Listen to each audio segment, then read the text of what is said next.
Salam semuanya. Hari ini saya masuk ke perkebunan bapak mentua. Bukan kebun saya lah, tapi pokok kelapa ini ditanam di sekitar rumah. Oke, pokok kelapa tak pasti kelapa dara ke kelapa bukan dara. Oke. Tapi pokoknya cukup rendah. Cuba tengok. Tak jauh. Tak apa ni? Tak tinggi. Saya boleh pegang dengan tangan jadi punya buah. Ni buah. Okey. Buahnya banyak sekali. Okey, yang atas sana baru berputik. Okey, sebelah sini. Okey, buah kelapa. Pasti kelapa apa ni? Dara ke mantap ke apa ke tak pasti. Tapi kalau pokok kelapa macam ni boleh ambil lah dia punya benih untuk ditanam. Ini pokok yang pertama. Kita lihat pula pokok yang kedua. Pokok yang kedua pun dia punya buah cukup lebat lebat. Dan pokok ni memang agak tinggi sikit lah tapi sebelum ni memang rendah.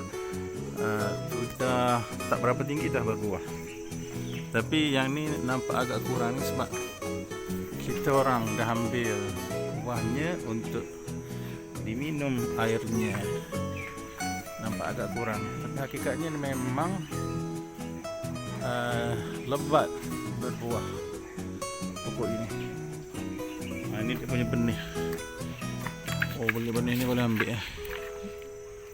untuk ditanam di tempat lain. Okey. Pokok kelapa. Sebelah sini ada pokok sirih. Pokok sirih ni jarang didapati sekarang. Sirih ni banyak guna. Salah satunya kalau hidung berdarah, okey, boleh sumbat daun sirih ni ke dalam hidung, insya-Allah darah tak akan keluar lagi. Saya biasa buat macam tu lah. Mak saya buat macam tu masa saya kecil dahulu. Kalau hidung berdarah disebabkan oleh panas kepala, sumbat dengan daun sirih. Ini pokok apa ni? Pokok cempedak. Sama ada cempedak atau nangka. Itulah. Ini pokok serai kayu. Digunakan untuk buat ulam dalam nasi kerabu. Okey, ulam dalam nasi kerabu.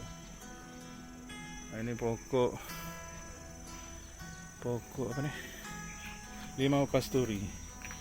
Limau kasturi ini saya tanam tapi dia tidak membesar dengan baik sebab dekat sini penuh dengan semak. Jadi limau kasturi ini dia tak sesuai tanam di tempat yang ada semak. Dia nak tempat yang terbuka baru dia boleh berbuah, cepat berbuah. Kalau macam ni tak entah bila nak berbuah. Saya pun enggak pasti. Ini pula pokok bidara. Pokok bidara. Dia punya kegunaan bila ada orang meninggal, biasa kalau kita nak mandikan mayat jenazah, kita taruh daun bidara. Daun bidara ni ada kaitan dengan iblis, jin, syaitan. Besar kemungkinan daun bidara ni makhluk-makhluk tersebut tidak suka dengan pokok ni. Dalam perubatan tradisional banyak digunakan daun bidara. Okey, buahnya ada orang dijual di pasaran. Memang sedap jugalah buahnya. Kalau dibuat jeruk pun lagi sedap. Pokok bidara. Ini pokok Pokok apa ni? Tak ingat.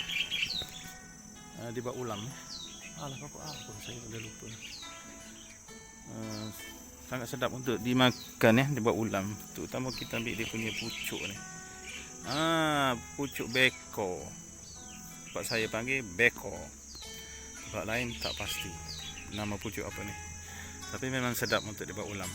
Dia punya panas. Tapi bagi pesakit-pesakit yang ada gastrik tak berapa sesuai, sebab dia pokok ni panas sikit.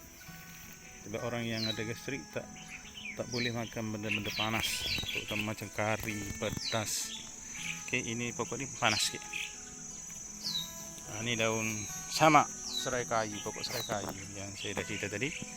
Pucuknya untuk dibuat ulam, dihiris-hiris masukkan dalam nasi ulam. Okey, kita tengok pula pokok durian musangking. Musangking sudah membesar. Tak tahu berapa lama lagi dia akan berbuah. Mungkin 2-3 tahun lagi. Tapi kalau ikut kebiasaan, rasanya 3 tahun dah berbuah musangking. Musangking ini rasa dah tanam setahun ya. Umur dah baru setahun.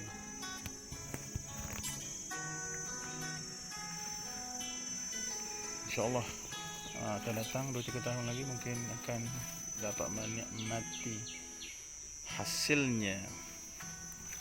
Kita orang juga tanam di sekitar rumah ni pokok pandan. Pokok pandan untuk macam-macam kegunaan, terutama untuk buat kuih. Okey, untuk rebus dalam air minuman supaya air mewangi, sedap mewangi. Air panas, air suam tu bila kita minum jadi dia akan baunya cukup wangi. Ini pokok kari. Pokok kari yang kita orang tanam. Pokok kari ni banyak guna. Okey, untuk biasanya kalau untuk buat maruku pokok kari. Kemudian kalau kita nak buat masakan gulai kicap. Gulai kicap taruh daun kari. Oh, memang sedap. Ataupun masakan kari lah, masuk daun kari. Tapi tak pernah pula orang buat kari masuk daun kari. Boleh ke? Tak pasti pula saya. Nah, ini sekitar halaman ya. Ini pokok bunga. Nah, ini pokok kantan. Okey, pokok kantan ni dia punya bunga tak ada, cuma ada pokok. Pokok kantan ni gunanya untuk buat laksa Penang. Guna daun kantan, bunga kantan.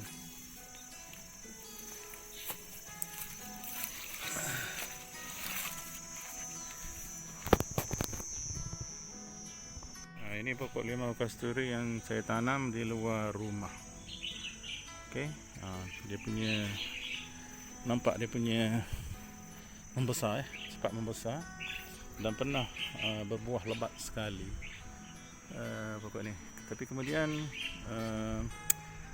pokok ni terkena serangan ulat, habis dia punya daun, luruh, tak ada daun. Kemudian kita orang taruh dia punya baja atau racun sembuh dekat pokok-pokok. Lepas tu dia pokok ni mengeluarkan daun kembali. Ini sudah menghijau dan mula berputik. Ini putiknya dah mula berputik.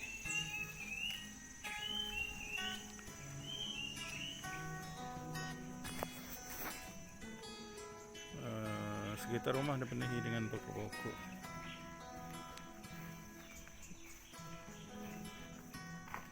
Pokok-pokok perlu ditanam di sekitar rumah supaya kita mendapat udara yang segar.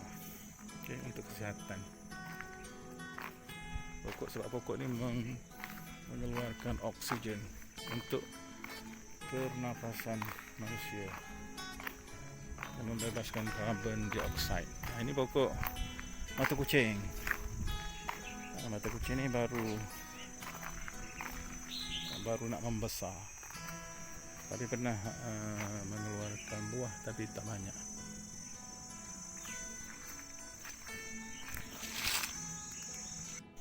Salam semuanya. Hari ini datang ke kampung melawat kebun.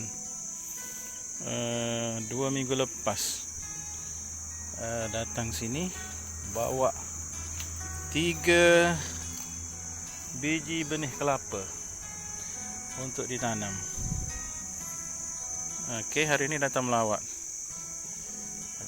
Nah begini jadinya. Telah dikerjakan oleh sang Cik B. Habis diselongkarnya. Inilah masalah. Ini kelapa pandan kita tanam. Habis diselongkar.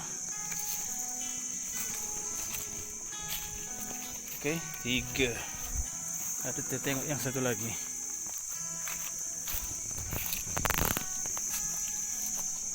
Ini pun sama, habis dilanyak oleh babi. Dimangsa. Susah lah kalau macam ni. Bercucuk tanam pun susah.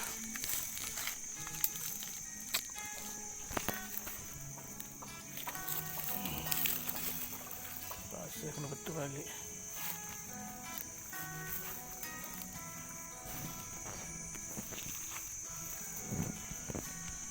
Dulu kawasan ini memang tidak ada babi.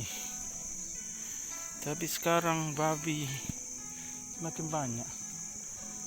Dia punya apa? Populasinya semakin berkembang. Saya pun tak tahu sebab apa babi ini semakin berkembang, semakin membiak. Kalau dulu tempat saya ni memang tidak ada babi. Sekarang ni babi sudah berumah rajalela. Ini pokok limau kasturi.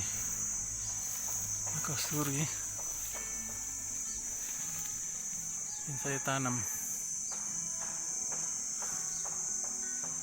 tahun 2008.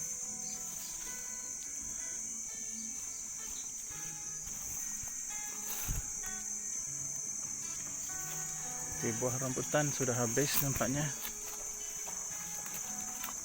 Musim rambutan sudah habis. Kalau ada pun yang di belah atas tu, atas pokok menunggu masa untuk jatuh.